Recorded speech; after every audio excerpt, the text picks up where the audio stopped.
고린도후서 11장 1절부터 33절까지 보신 후에 하나님께 찬양합니다. 찬양 손노일 중창단이 하나님께 찬양을 드리겠습니다. 원하건대 너희는 나의 좀 어리석은 것을 용납하라. 청하건대 나를 용납하라.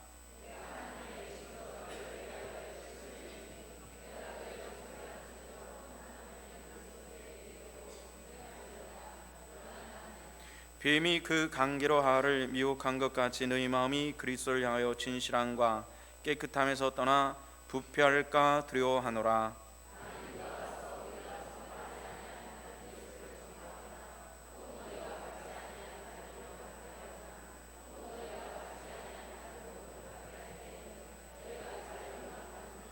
나는 지극히 크다는 사도들보다 부족한 것이 조금도 없는 줄로 생각하노라.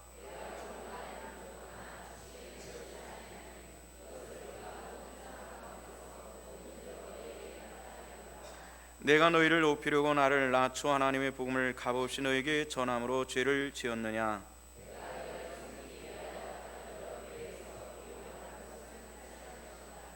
또 내가 너희와 함께 있을 때 비용이 부족하였을 때 아무에게도 누를 끼치지 아니하였음은 마게도냐에 온 형제들이 나의 부족한 것을 보충하였음이라. 내가 모든 일에 너희에게 폐를 끼치지 않게 하여 스스로 조심하였고 또 조심하리라.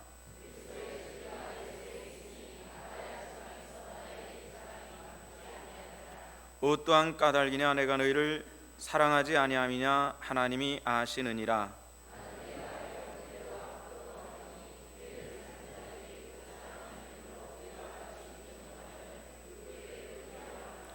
그런 사람들은 거짓 사도여 속이는 일꾼이 자기를 그리스도의 사도로 가장하는 자들이라.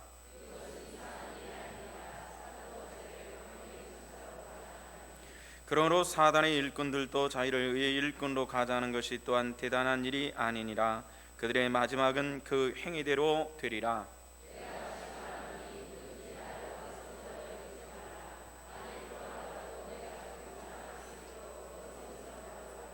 내가 말하는 것은 주를 따르는 말이 아니요 오직 어리석은 자같이 기탄 없이 자랑하노라.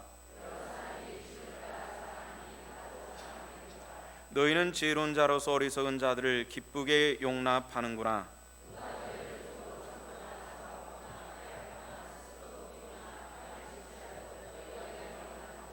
나는 너희가 약한 것 같이 욕되게 말하노라. 그러나 누가 무슨 일에 담대하면 어리석은 말이나마 나도 담대하리라.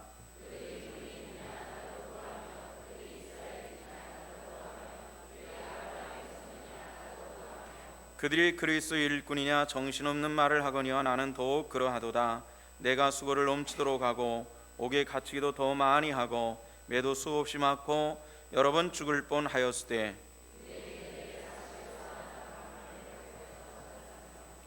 세 번 태장으로 맞고 한 번 돌로 맞고 세 번 파선하고 일주일을 깊은 바다에서 지냈으며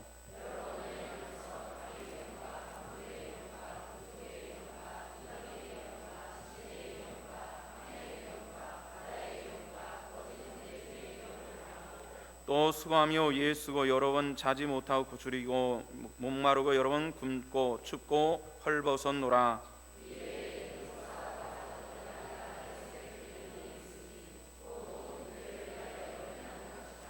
누가 약하면 내가 약하지 아니하며 누가 실족하게 되면 내가 애타지 아니하더냐. 주 예수의 아버지 영원히 찬송할 하나님이 내가 거짓말 아니하는 것을 아시느니라.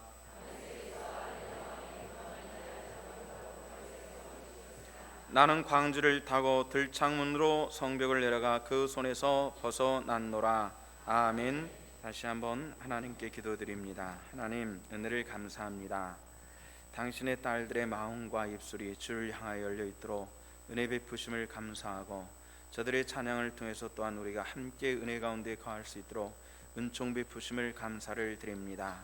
우리에게 주어진 모든 것들이 하나님께로부터 말미암았고 너 육신 안에 있는 은사조차도 하나님께서 허락하신 것으로 알고 날마다 주께 드리기를 소망하는 이 마음을 기억하사 위로부터 공급하시는 그 날마다 신령케 하시는 은혜가 주의 딸들 중에 함께하여 주시옵소서. 감사를 드리며 예수님 이름 받도록 기도했습니다. 아멘. 말씀을 전하기 전에 여러분들한테 부탁을 좀 하나 할게요. 우리가 기도할 때에 모든 기도의 내용에도 성경적 바탕이 조금 분명해야만 합니다. 분명해야 된다는 것은 우리가 교회를 건축을 앞두고 기도하는 분들이 성전 건축이라고 얘기하는데 이건 옳은 단어가 아닙니다. 성전은 예수님께서 예루살렘 성전에 들어가셔서 하신 말씀이 있죠. 이 성전을 헐라 그래 내가 사흘 만에 일으키겠다 이렇게 말씀했는데 그 성전은 누구를 가르쳐서 말씀하신다 그랬죠? 예수님 자신에 대한 이야기였습니다. 그래서 구약 시대는 예수님께서 아직 이 땅에 오시기 전이었기 때문에 성전이 존재를 했습니다. 나 이미 이곳은 예수님께서 오셨기 때문에 성전은 예수님 자신이고요.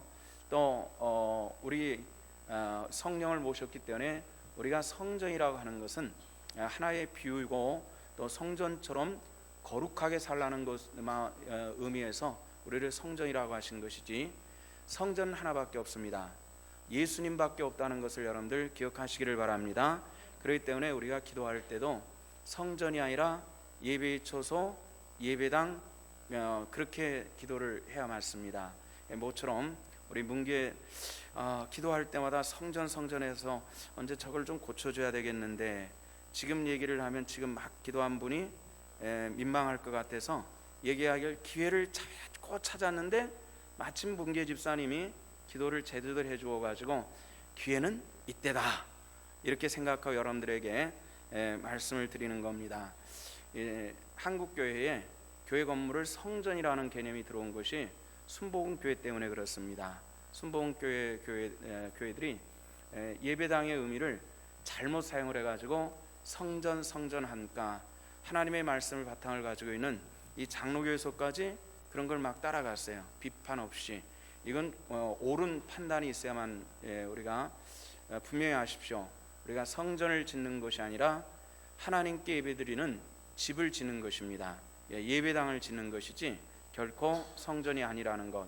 앞으로 여러분들이 기도하실 때도 그런 거 잘 유념하시고 또 사용하실 때도 그냥 우리가 성전이라고 하는 것이 훨씬 좋겠죠. 그렇지만은 아닌 것과 바른 것은 우리가 좀 분별을 할 줄 알아야 될 것 같아서 여러분들에게 말씀을 드리니까 꼭 그렇게 해주시기를 부탁을 드립니다. 고린도후서 11장 1절부터 33절까지 우리가 하나님의 말씀을 봤는데요. 고린도후서 11장에 보면은 단어 하나가 굉장히 많이 등장을 합니다. 여러분들 읽으시면서 이 단어가 딴 데는 없는데 왜 이렇게 많이 등장을 하지? 하는 그 단어 하나가 있을 겁니다. 뭐가 많이 등장을 하죠? 뭐요? 크게 뭐?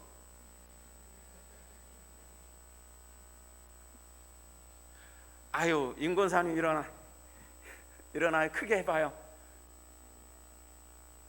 용납하다. 그보다 더 많이 등장을 하는 게 있죠. 뭐죠?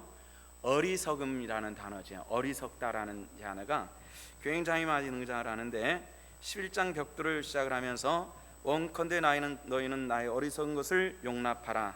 원컨대 나를 용납하라 하면서 이 어리석은 이야기에 대해서 이야기를 합니다. 나의 어리석은 것을 용납하라 이렇게 얘기를 하면서 16절에서 또 말하기는 내가 다시 말하는 누구든지 나를 어리석은 자로 여기지 말라 이렇게 얘기를 하면서 그럼 어떻게 하라는 얘기예요? 사도 바울이 어리석은 자로 생각하라는 얘기입니까? 어리석은 자로 여기지 말라는 것입니까? 우리가 굉장히 묘한 뉘앙스가 풍기는 그런 내용이 고린도후서 11장 말씀에 보면은 굉장히 많이 등장을 하면서요. 또 17절에 보면은 내가 말하는 것을 주로 따라하는 것이 아니요 오직 어리석은 자 같이 기탄 없이 자랑하노라 하면서 이게 도대체 어리석다라는 말을 어떻게 해석해야 될지 굉장히 난감한 그런 부분들이 계속 등장을 합니다. 자, 왜 그럴까요? 고린도후서가 기록되어진 몇 가지 목적이 있다고 말씀을 드렸죠. 고린도 후서뿐만 아니라 고린도 전서도 마찬가지고요. 고린도 교회에 들어오는 유대인의 악한 영향들을 경계하기 위한 성경이 고린도전서와 고린도후서가 가지고 있는 특징이었기 때문에 그렇습니다. 자, 우리가 고린도후서 10장에서 말씀을 드렸죠. 유대인들은 뭘 자랑했죠? 몸에 모양 내는 것을 굉장히 자랑을 했고, 고린도 교회 성도들이 생각 없이 그것을 따라가기 시작을 했습니다. 육체의 모양을 내는 것이 어떤 것이라 그랬죠? 할례에 대한 이야기였습니다. 할례를 받은 것과 받지 않은 것에 대한 이런 문제를 가지고 너 예수를 믿어? 할례 받았어? 할례 받지 않았다고? 그럼 너 구원 못 받아. 이렇게 가르치기 시작을 했습니다. 그러니까 예수 그리스도를 주로 영접한 사람들도 그만 할례를 받기 시작했고요. 온전한 믿음이 없어도 할례 받으면 구원받았다라고 생각하는 이런 착각에 깊이 빠지기 시작을 했습니다.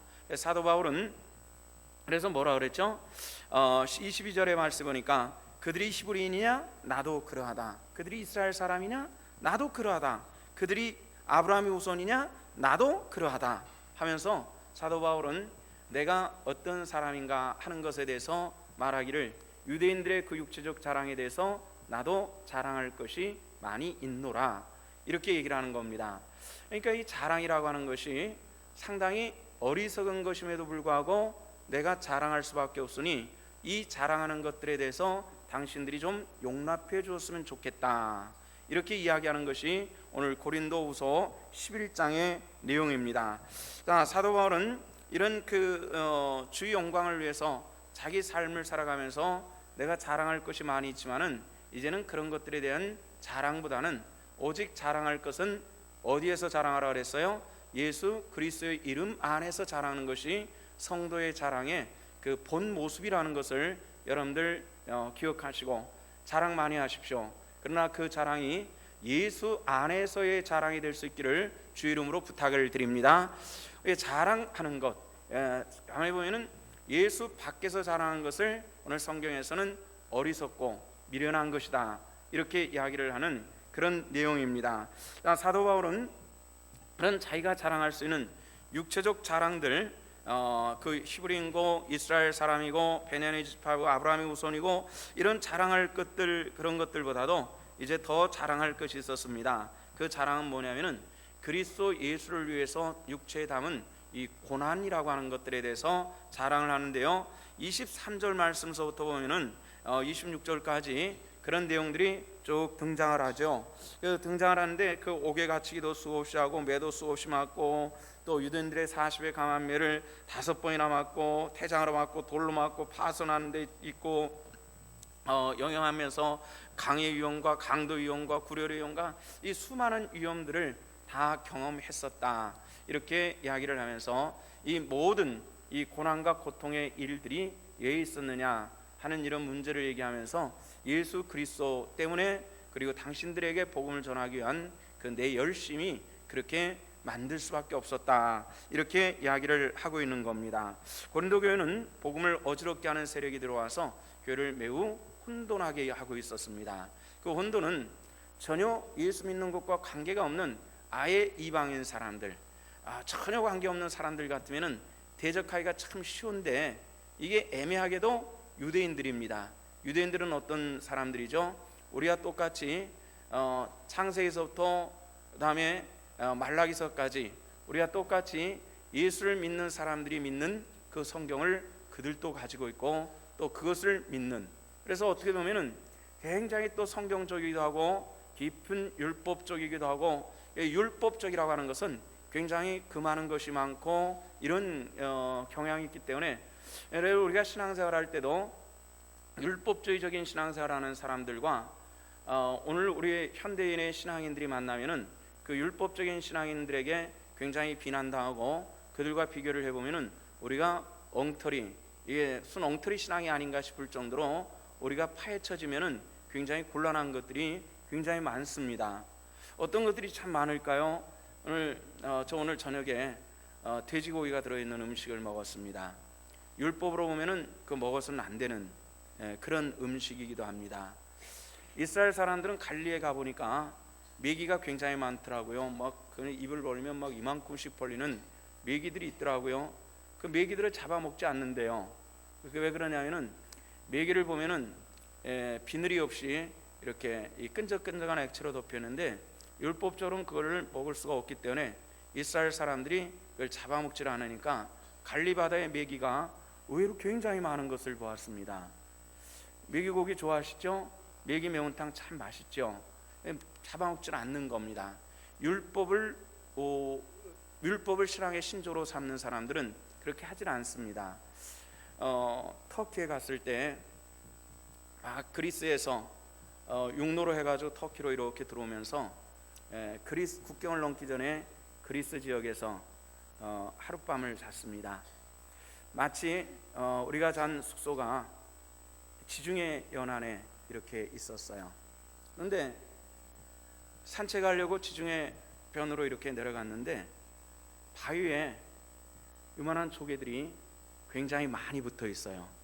사람들이 많은데 우리나라 사람들 같으면 그 절대로 있을 조개가 아닌데 그게 새까맣게 붙어 있어요. 손으로 이렇게 긁으면은 이만큼씩 금방금방 잡힐 정도로 얼마나 신난지 비닐봉지에다 이만큼 잡아왔습니다. 그래가지고 호텔에서 냄비에다가 또 그걸 끓여 먹었어요. 얼마나 맛있는지.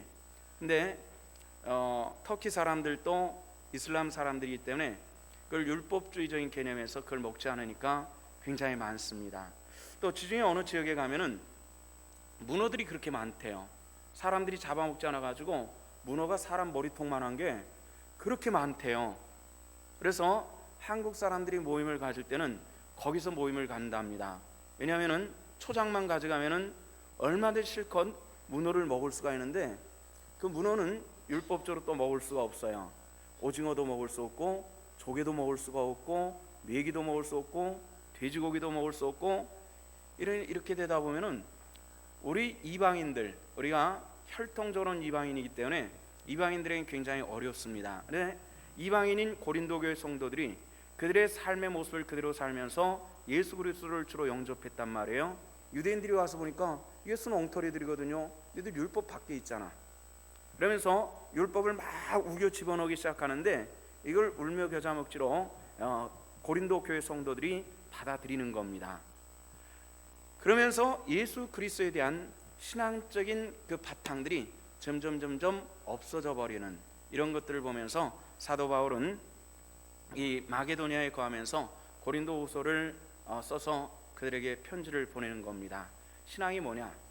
제일 중요한 것은 당신들이 믿고 있는 신앙의 중요성이 어디 있느냐 하는 이런 질문을 던지면서 이런 편지를 하고 있는 것입니다. 그러면서 사도 바울은 뭐라 얘기하냐면은 그리스도와 매우 멀어진 고린도 교회 성도들에게 나는 당신들을 그리스도에게로 중매하는 중매자가 되어서 이 말씀을 전합니다. 이렇게 이야기를 하는데요. 바울은 성도들을 향하신 하나님의 마음이 자기에게 있음을 말하면서 그것은 하나님께서 당신들 고린도 교회 성도들에 대해서 하나님의 마음 무엇일까요? 하는 이런 질문을 던지는 겁니다. 여러분들 하나님께서 고린도 교회를 바라보면서 어떤 마음을 가지고 계신 것을 성경이 우리들에게 가르쳐 주시고 있는데요. 무엇인지 한번 보시기를 바랍니다. 자, 그것은 여기 성경 말씀에 보면은 이런 얘기가 나옵니다. 2절 말씀을 보십시다. 자, 다 같이 내가 하나님의 열심으로 너희를 위하여 열심을 내노니 내가 너희를 정결한 처녀로 한 남편은 그리스도께 드리려고 중매함이라. 이렇게 말씀을 해 주시고 있습니다. 이 말씀을 보면서 사도 바울은 무엇을 염두에 두고 있냐면은 하나님께서 고린도 교회 성도들에 대해서 질투하고 계시다 하는 이런 말을 하고 있는 겁니다. 성경에 보면은 하나님께서 하나님은 어떤 존재냐라고 하는 이런 문제에 대해서 하나님은 질투하는 하나님이다 하는 얘기를 성경 전체를 통해서 14번을 사용을 하고 있습니다. 출애굽기 34장의 말씀에 보면은 다른 신에게 절하지 말라, 나는 질투하는 하나님이다 이렇게 말씀을 하시고요. 또 그런가 하면 신명기 4장에서도 나는 질투하는 하나님이다 이렇게 말씀하고 계시는 겁니다. 성도 여러분들, 우리가 이 고린도 교회 성도들이 하나님을 사랑하는 그 열심을 다른 것을 사랑하는 것으로 변해가는 모습들을 보면서 하나님이 당신을 향해서 질투하고 계심을 알고 있어야만 합니다. 이런 이야기를 하는 겁니다. 하나님보다 더 사랑하는 모든 것이 우상임을 여러분들 기억하시기를 바랍니다. 우리 자식들도 마찬가지입니다. 하나님보다 더 사랑하는 것을 거절하십시오. 재물을 많은 것도 좋습니다. 하나님보다 더 사랑하는 것을 거절하십시오. 하나님은 질투하는 하나님이시기 때문에 정말 하나님 앞에 모든 사랑과 정성과 그 온 마음을 바쳐서 하나님을 사랑하는 하나님의 사람들 되시기를 주 이름으로 부탁을 드립니다. 사도 바울은 성도와 그리스도 사이에 사도의 역할이 뭐냐 하는 이런 문제에 대해서 2절에서 너희를 정결한 처녀로 남편인 그리스도에게로 중매하려 함이라 하면서 여기 중매자의 역할을 하고 있다 이렇게 얘기를 합니다. 우리가 저는 여러분들에게 좀 더 예수 그리스도를 더 정확하게 가르치기 위해서 노력하는 존재에 불과합니다. 중매자가 어떤 사람들이죠? 어찌됐건 처녀에게는 신랑의 좋은 장점을 강조해서 호감 있게 만들어주고 또 신랑에는 처녀의 장점을 강조해가지고 호감 있게 만날 수 있도록 만들어주는 것이 중매자의 역할입니다. 사도 바울은 나는 중매자다 이렇게 얘기하는 것처럼 모든 목회자들은 중매자라는 사실들을 우리가 알아야만 합니다. 그런데 2000년의 기독교 역사를 흘러가면서 중매자가 아닌 자기가 신랑처럼 되어버린 사람들이 의외로 굉장히 많이 있다는 것입니다. 그래서 목회자의 특징은 무엇이냐면은 오늘날 목회자가 목회자인 설교자인지 연예인인지 이게 분별이 안 되게 그만 이 잘못된 쪽으로 굉장히 많이 발전해 버리는 이런 경우들이 있습니다. 그래서 어떤 면에서 목회자들이 마치 인기 연예인처럼 이렇게 돼버리는, 내가 마치 신랑처럼 돼버리는 이런 과정들이 우리 사회 속에서 나타나고 있고 또 교회에서는 성도들이 그것을 용납하고 있다는 것이 이것이 심각한 문제라는 것입니다. 목회자와 우리가 섬겨야 될 하나님이 누구인가를 분별할 수 있는 분별의 눈이 띄어질 수 있기를 주 이름으로 부탁을 드립니다. 이게 잘못되니까요, 목회자가 이야기하는 것은 무조건 아멘 해야 된다라고 생각하는, 또 그렇게 가르치고 강단에서 요구하는 것이 오늘 한국교회의 심각한 문제로 나타나고 있다는 것입니다. 이게 우리가 굉장히 어리석은 일들이고 문제입니다. 저도 그런 제안을 받아본 적이 있습니다. 제가 입고 있는 옷이 항상 좀 칙칙해서 그렇게 보이는지 저에게 몇 년 전에 어떤 분이 이런 제안을 했습니다. 목사님, 제가 하얀 양복 한 벌하고 하얀 구두 한 벌 맞춰드릴게요 그랬습니다. 한번 생각해 보십시오. 제가 여기서 지금 하얀 양복을 입고 빨간 넥타이를 입고 하얀 구두를 신고 있다면 여러분들 어떠시겠습니까? 제가 생각해 보니까 이게 얼굴에도 좀 허옇고 좀 핸섬한 사람이 그러면 괜찮을 것 같은데 전 그렇지 않습니까? 제 생긴 게 그것과는 좀 안 어울릴 것 같아요. 또 어울린다 해도 그건 좀 문제일 것 같아요.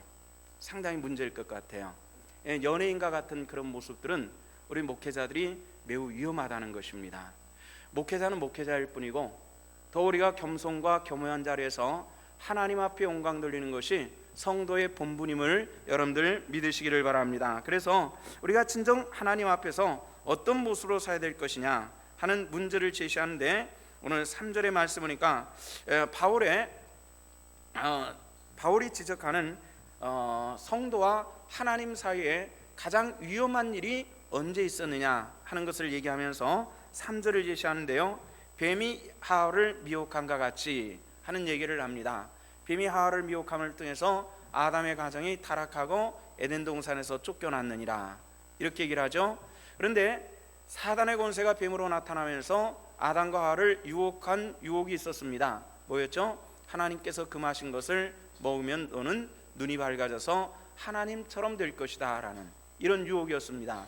모든 악한 권세는 유혹이 있습니다. 그 유혹은 무엇입니까?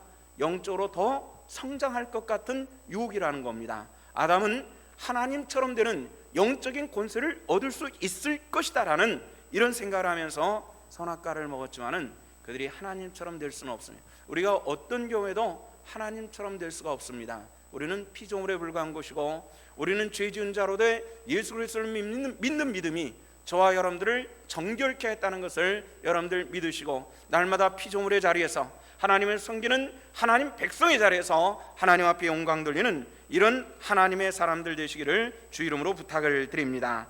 사단의 미혹을 받으면은 문제가 나타나는데 정결함과 깨끗함, 순수함들이 사라지는 것이 굉장히 문제라는 것입니다. 오늘 또 우리에게 성경에서 그것들을 제시를 하고 있는데, 우리 위대한 사람들은, 신앙의 위대한 사람들의 특징은 어떤 것이냐면은 매우 단순하다라는 이런 생각을 하게 됩니다. 위대한 신앙의 사람들을 몇 번 만나본 적이 있습니다. 근데 그런 분들의 성격들을 보면은 상당히 하나님의 말씀에 대해서 매우 단순한 이런 걸 느낄 수가 있습니다. 우리나라에는 창조과학회라고 하는 것이 있습니다. 세계 최고의 교육을 받은 이런 과학자들이, 그들이 자신들이 가지고 있는 최고의 지식들을 동원해서 하나님께서 만물을 만드시고 주관하고 계신다라는, 역사의 주인이고 주관자는 하나님이시다라는 이것을 주장하기 위한 그런 모임입니다.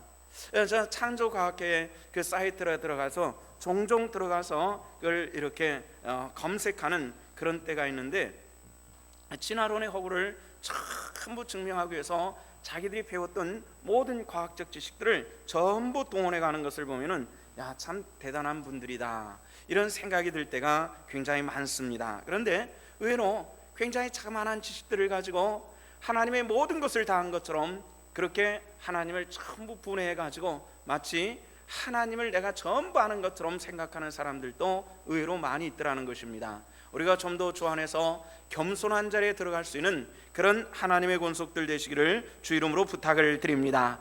우리가 좀 단순해져야 될 이유가 있습니다. 그 이유는 무엇이냐면은 예수님께서 어린아이를 가르치면서 어린아이 같지 않으면 천국에 들어갈 수가 없느니라, 이렇게 말씀을 했습니다. 우리 조금 좀 단순하고 또 깨끗하고 정결한 영혼으로 하나님을 섬길 수 있는 우리는 그런 하나님의 사람들 되시기를 원합니다. 자, 오늘 고린도 교회 성도들에 대한 이야기죠. 자, 이제 고린도 교회가 가지고 있는, 또 고린도 교회뿐만 아니라 초대교회가 가지고 있는 심각한 문제가 있었습니다. 그것은 뭐냐면은 4절 말씀서부터 보면은 주의 종들이 전하지 않은 다른 복음을 쉽게 받아들이고 있다는 겁니다. 이게 굉장히 심각한 문제로 대두되고 있었습니다. 기독교 2000년의 역사는 이런 진리와 비진리의 싸움이라고 해도 과언이 아닐 정도로 굉장히 심각한 이런 여러 가지 굉장히 많은 문제들을 가지고 있었습니다. 여러분들, 이 기독교 2000년의 역사는 진리와 비진리의 싸움이 굉장히 심각합니다. 아까 말씀드렸처럼 전혀 하나님과 관계없는 사람들이 고린도 교회에 들어왔다면 문제를 굉장히 쉽게 해결할 수가 있는데, 고린도 교회 성도들보다도 더 신실하게 하나님의 말씀을 붙들고 있는 이런 유대인들이 들어왔다는, 이게 심각한 문제였고, 유대인들에게 비춰서 고린도 교회 성도들이 볼 때 자기들은 엉터리 신앙인 것처럼 보이니까 그냥 비판 없이 유대인들의 신앙을 그냥 쫓아가 버리고 말았던 것이 이게 문제라는 것입니다.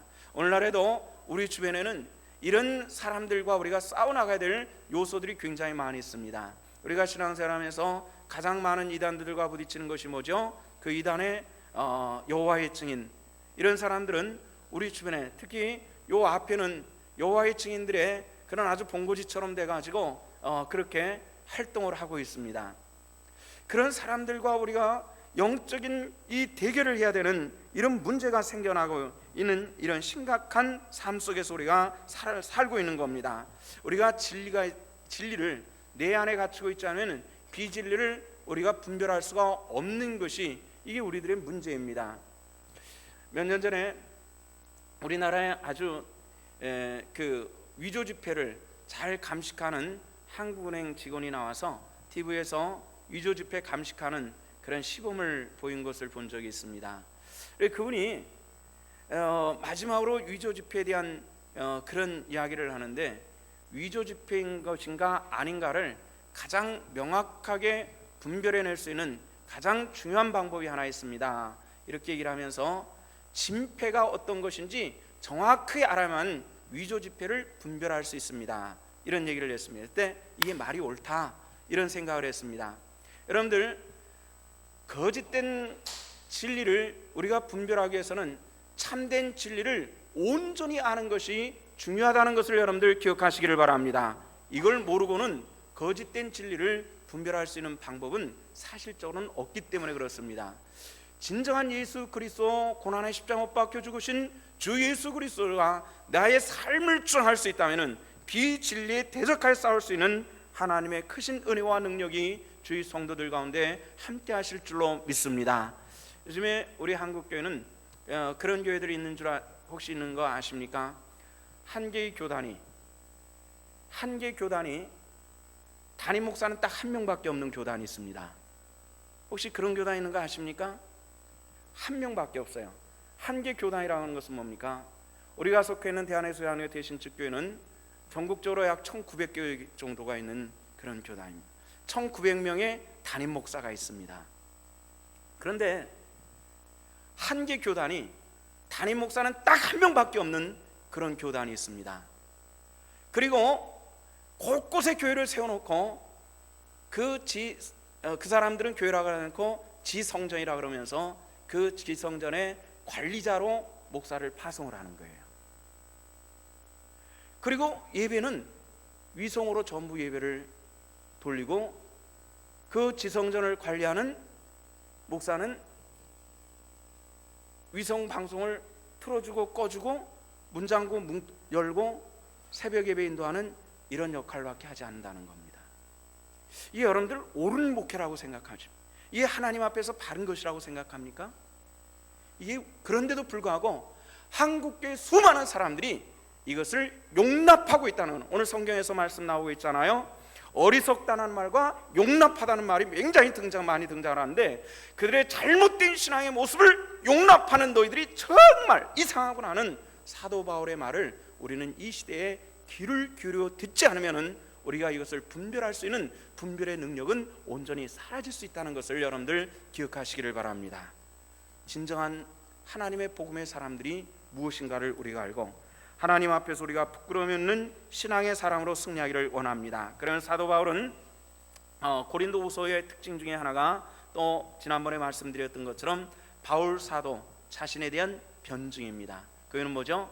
유대인들이 고린도 교회에 들어와서 바울 사도의 사도권에 대한 시비가 굉장히 많았던 이런 문제가 있었기 때문에 바울 사도는 내가 거짓 사도라는 것이, 이것이 고린도 교회 성도들이 믿음으로 정착하게 될 때에 바울 사도가 전하는 복음도 거짓 것이 되는 이런 등식 관계가 형성되는 것이기 때문에 바울은 자기 인격과 신앙에 이런 의심을 받는 문제가 아니라 고린도 교회 성도들의 신앙에 문제가 있는 것을 고려를 해서 자기 사도권을 방어하게 한 변증서가 고린도 후서라는 말씀입니다.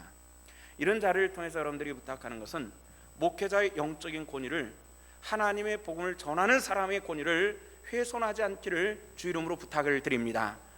여기에서 나타나는 악영향은 전부 성도들에게 미쳐지는 것이고 여러분들의 영적인 문제에 나타나기 때문에 그렇습니다. 저도 해야 될 일들이 있겠죠. 할 수 있는 대로 온전함과 바르게 함과 의롭게 함에 힘쓰는 것이 목회자의 본분이고, 또는 저는 제가 하나님 나라에 들려 올라가는 시간까지 그 일에 저는 최선을 다하고 제 신앙의 인격과 제가 가지고 있는 사회적인 조건과 이 모든 것을 동원해서 어찌됐건 의롭고 바르게 함에 힘쓰는 것을 여러분들과 하나님 앞에 다짐하고 있습니다. 성도 여러분들이 부탁을 드리는 것은 목회자의 신앙의 인격과 이런 것을 우리가 암암리에 훼손하게 될 때에 가장 많은 성도들이 상처를 입고 복음에 대한 훼손이 될 수밖에 없는 이런 문제가 있기 때문에 이것을 바로 하지 않아야 한다는 이런 문제를 가지고 있다는 거죠. 고린도 교회 성도들에게 사도 바울은 자기 사도권에 대해서 이야기를 하면서 그런 얘기를 하는 겁니다. 이 사도권의 방어는 고린도 교회 성도의 영적인 문제에 깊이 기획되어 있는 것이기 때문에 이것은 매우 중요한 일들이었습니다. 사도 바울은 이제 아주 격렬한 어조로 자기 자신을 변증을 하고 있는데, 여기서 바울 사도가 정말 강한 사람이구나 하는 것을 알 수 있는 그런 대목입니다. 바울 사도의 초상화를 그리스를 여행하고 터키를 여행하면서 바울 사도의 초상화를 많이 봤어요. 터키하고 그리스는 바울 사도의 행적이 굉장히 많이 남아있는 곳입니다. 사도 요한과 바울 사도의 행적이 굉장히 많이 남아있어서 그들의 아주 오래 전서부터 초상화가 내려와서 또 복제되는 이런 과정 속에서 사도 바울의 초상화와 사도 요한의 초상화를 많이 볼 수 있는데요. 사도 요한은 특징적인 것이 뭐냐면은 사도 요한의 이마에는 굉장히 커다란 굳은 살이 박혀있는 이런 걸 보는데요. 요한계시록을 쓰기 위해서 반모섬에 깊은 기도를 하면서 땅에다 머리를 박고 기도하다 보니까 머리에 굳은 살이 많이 바뀌었다 그러는데요. 그런 모습이 요한의 초상에는 어디든지 가면은 그런 모습이 있고요. 바울의 초상화를 보면은 또 특징적인 것이 있습니다. 바울은 머리가 굉장히 큰 사람입니다. 아주 머리가 여기서 이렇게 올라가지고 머리가 이렇게 굉장히 큰 사람인데 앞니와 뒷니가 아주 톡 튀어나왔고요. 그리고 머리가 훌떡 벗겨졌습니다. 대머리라는 얘기죠. 그리고 그 지역 사람들의 특징이 눈이 부리부리하게 큰데 이 바울 사도의 눈은 굉장히 조그맣더라고요. 아, 내가 바울 닮았구나. 그걸 그때 알았습니다. 내가 바울 닮았구나. 그래서 매우 위로를 받았는데, 근데 어떤 책에 보니까요, 눈이 조그만 사람이 문제가 하나 있더라고요. 매우 독하다. 나 그렇게 많이 독한 것 같지는 않은데 매우 독하다라는 이런 게 있더라고요. 사도 바울은 뭐라고 했냐면은 바울 사도가 굉장히 강한, 아주 어떻게 보면 아주 독한 어조로 이야기를 하는데 8절에 보면은 이런 얘기가 등장을 합니다. 뭐라고 등장을 하죠?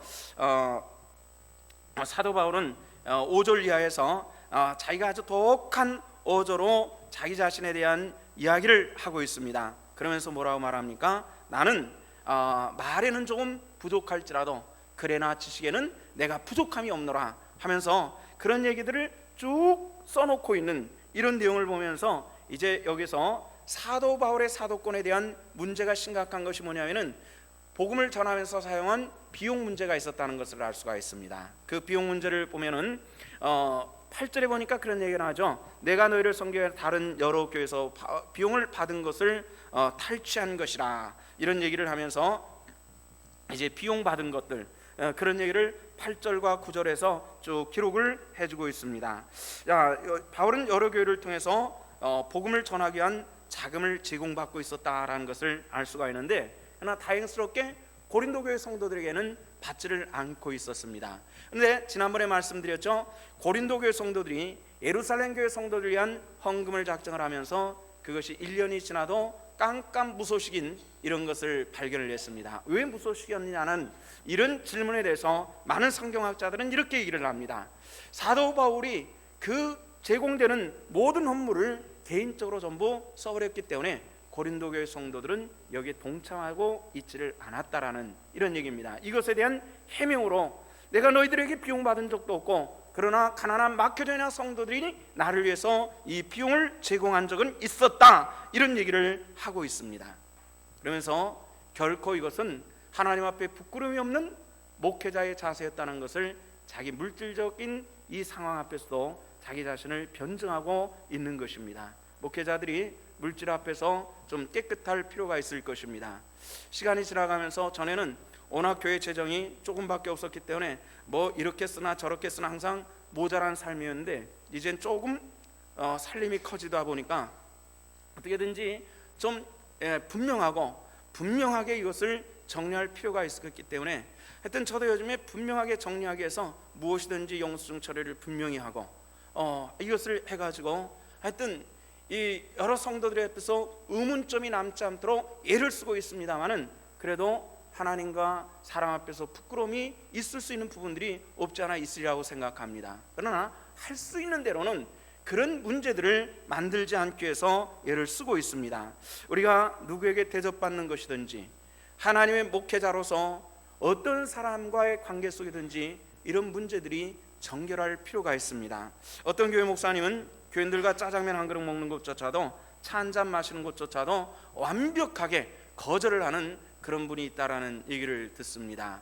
그래서 오랜만에 만나서 목사님 짜장면 한 그릇이라도 하시죠. 그러면 같이 식사하지 않겠습니다. 차라도 드시죠. 차도 안 마시겠습니다. 철저하게 목회자와 성도 간에 이런 관계를 완벽하게 단절을 하면서 목회를 하고 있는데, 그분의 이유가 이렇습니다. 불필요한 오해를 사지 않기 위해서 그렇게 하고 있습니다. 이런 얘기를 아주 오래전에 들었는데요, 굉장히 매력이 있습니다. 그래서 그렇게 한번 해보는 것도 괜찮겠다 이런 생각을 했는데 아직 전혀 시도는 하고 있지를 못하고 있습니다. 저 같은 경우는 회피하지는 않습니다. 목사님 같이 식사하시죠? 예, 그렇게 합시다. 뭐 이렇게 해가지고 가면은 뭐 제가 당연히 우리 점심시간인데 같이 음식 먹으러 갈까요? 제가 당연히 비용은 지불합니다.